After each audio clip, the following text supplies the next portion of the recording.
It's 10:47, and for the first time in days, the house is quiet. Not peaceful, not really. More like fragile, like one wrong move could tip everything back into chaos. I used to think bedtime was the hard part. The routine, the winding down, getting him into bed. But over time I realised something else entirely. Bedtime wasn't the problem. The blind spot wasn't the routine at all. It was time. With a neurodivergent child, time isn't a steady stream. It's a house of cards. And once I understood that, I started seeing everything differently. With him, even 15 minutes can change the whole night. A short nap in the car after school, falling asleep too early on the sofa, waking him to use the toilet before he goes to bed. Tiny things, normal things. But sometimes one small shift is enough to pull the thread and watch the night unravel. And once it unravels, it doesn't just reset the evening. It can take days to find the rhythm again. There was a night I'll never forget. He fell asleep at 6 p.m, just a quick doze on the sofa. By 2 a.m, he was wide awake, ready for the day. By morning, we were both exhausted.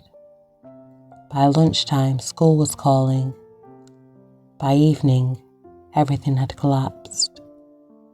That's when it clicked for me. The problem wasn't bedtime. It was timing. And when that rhythm breaks, it doesn't stay contained. It spreads. The next morning is harder. School is harder. Regulation is harder. Sometimes I can tell before we even leave the house that the day is already slipping. I find myself messaging school in advance.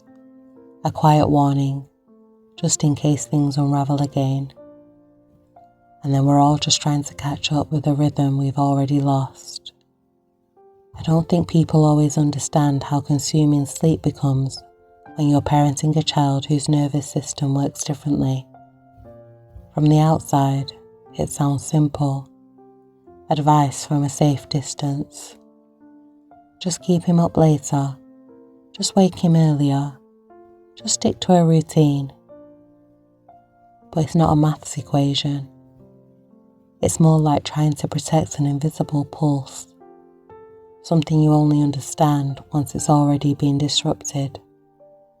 There were nights I thought he was resisting sleep, avoiding bedtime, testing boundaries, not tired enough. But eventually I realised something important. He wasn't fighting sleep. His body just wasn't where I thought it was. And once I started paying attention differently, patterns began to appear everywhere.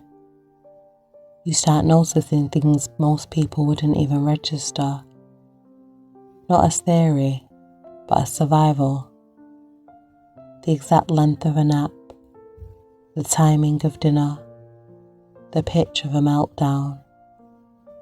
The early signs that exhaustion is already building before it's visible to anyone else.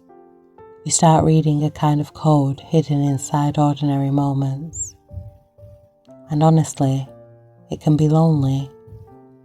Because when you're surviving broken sleep for days at a time, the world keeps moving like nothing has changed.